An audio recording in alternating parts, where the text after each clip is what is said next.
how a person can be the master of his mind, so that his mind will be under his control. Under whose control? Who is demanding this control? You are asking how can a person be the master of his mind so that the mind is under his control. Under whose control? Under the person. Who is the person? Where does he live? Who is talking right now? Who is desiring to control the mind? From where do all desires come?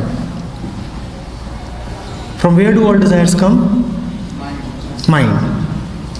So the mind is saying that I want to control the mind. A desire in the mind is asking to control the other desires in the mind. Yes? Is that so? You see the impossibility of this, right? Sit. But this has been happening since long. We have been trying to control the mind, right? And that is one advice that has often been given to us, that control the mind. Be the master of your mind. And not only have advices been given, a lot of tricks, techniques, methods are floating in order to control the mind. And some of them, wonderfully, also seem to work. The mind is controlling the mind.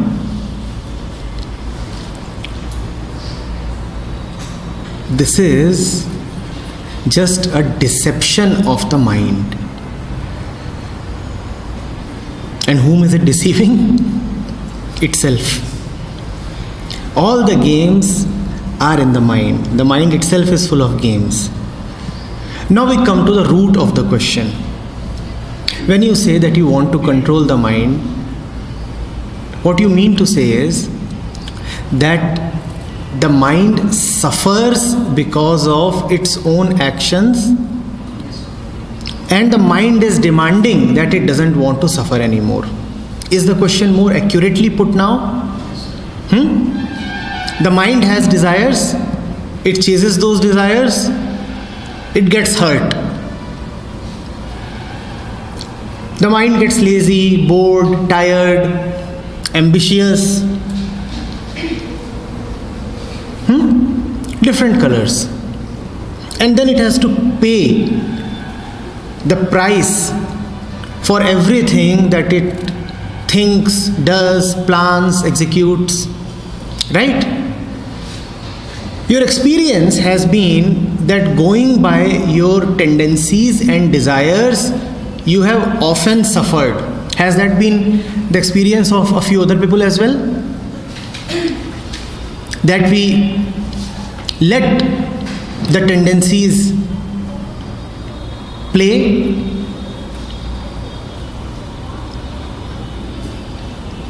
We chase the desires.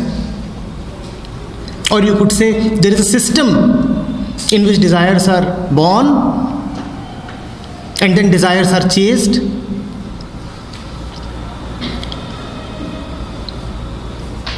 Thoughts rise and thoughts are given energy,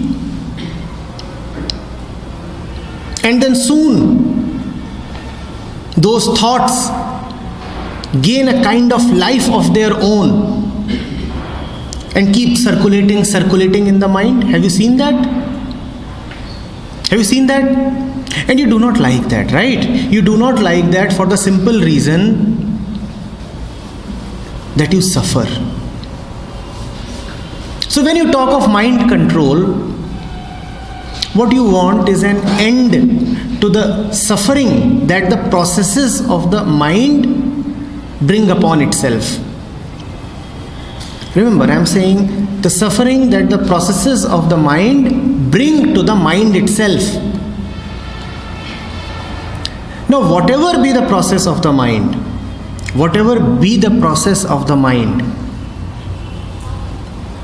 it seems like bringing us suffering.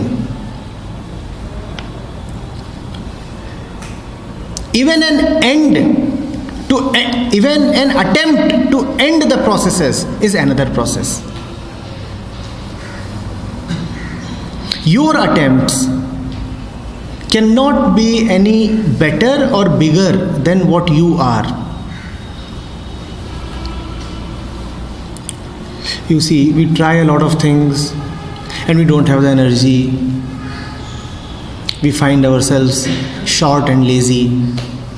Now, even if we try another new thing, how will the story be any different? We might again find ourselves short and lazy. After all, the attempt is arising from us meaning the mind. And the inherent tendencies of the mind are the same.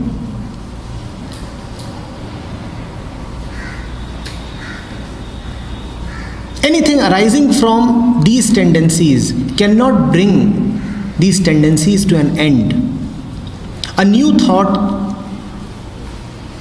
will not bring the old thoughts to an end, because this new thought is nothing but a furtherance of the old thoughts. It is actually old. What to do then? Not to do anything. Not to do anything is the answer to what to do. Will you remember this? What to do? Not to do. What does that mean?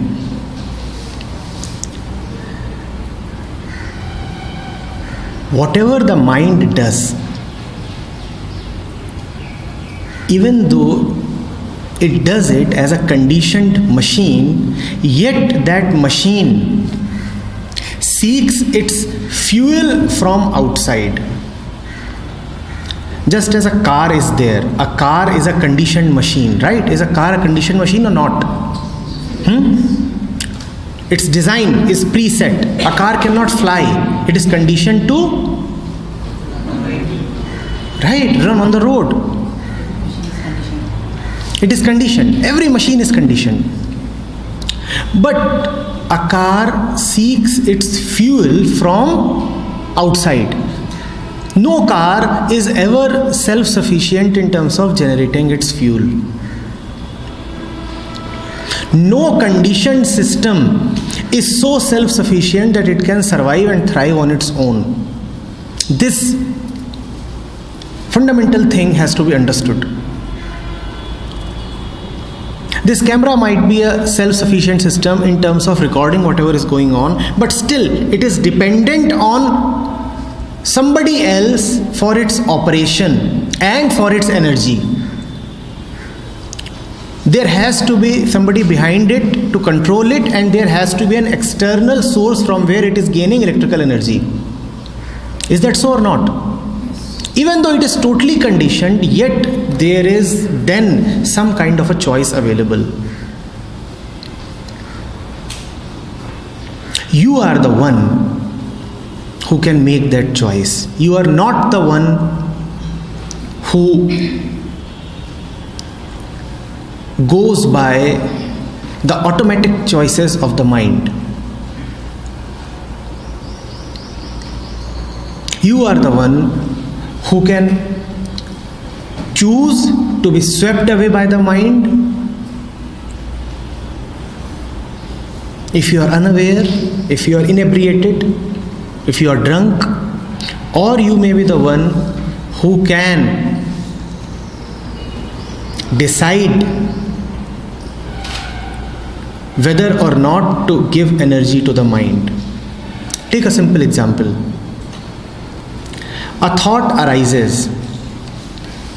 What is the process through which a thought arises? There is an external stimulus, and because you have an inherent tendency to think, you are conditioned to think, so because of the stimulus, a thought arises. But that's about it. That is the maximum that the external stimulus can do. It can provoke a thought within you. But then you provide fuel to that thought. You provide energy to that thought. And then the thought becomes a fixation with you. Now you are thinking the entire day. Now you are thinking the entire day. Does that happen or not? At the moment when you are providing that energy, there is a faint choice available to you. Yes, the thought is arising, but I see that the thought has been provoked by an external agent. And the moment you realize this, there is no need to give any more energy to the thought. Remember, you are not controlling the mind. You are just cutting off the supply of its fuel. You are the one who supplies energy to the mind. The mind might be automatic. Somebody presses a button, the mind wants to get angry. And people know your buttons. Somebody can come and press a button and you want to get angry. And a wave of anger surges. But that's about it. The wave can arise, but the wave cannot sustain itself for long. Without your help. Stop helping. Your help is your doing. That's why I said, what to do, not to do. Do not provide it energy anymore. But if you say, I want to control the mind, then you are providing it energy by trying to control it. You see, every trying involves effort, and effort is energy. In trying to control the mind, you will only keep the mind continue doing what it does. Have you not seen this tendency of the mind or your own? That when you prohibit it from doing something, it wants to do that thing all the more. Have you seen this? If somebody tries to control you, or if somebody tries to bar you, prohibit you from doing something, you feel all the more curious and inclined to do that. Does that happen or not? So, an effort to control actually results in continuation of the same thing that you tried to control. It will not succeed, it will only fail. No effort can bring the existing momentum to a halt. It is impossible.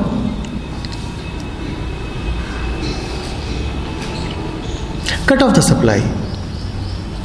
See the needlessness of thinking, and that is mind control. That is real mind control. Just realize that all this thinking is just mechanical, and that it hasn't served any purpose ever to you, to anybody. Realize that you can be and survive without all this continuous churning and thinking. Have you seen how you often find yourself constantly worrying and thinking? Does that happen with you? And all day you are thinking what? The same thing, like a cycle. This thought is not reaching anywhere. It is a circuit, not going anywhere, just circulating. And you are busy thinking, you are giving energy to the thought. Same thoughts again and again and again. And same deadlocks, stalemates again and again and again. Your obsession with the thought continues the thought. Stop obsessing. Stop giving the thought more energy. And the thought will go away, because the thought has no organic life of its own. It is a dead thing. Like a car, it depends on somebody else to give it fuel. Do not give it fuel and see for how long it can sustain. Soon it will drop down. Is that clear? Yes?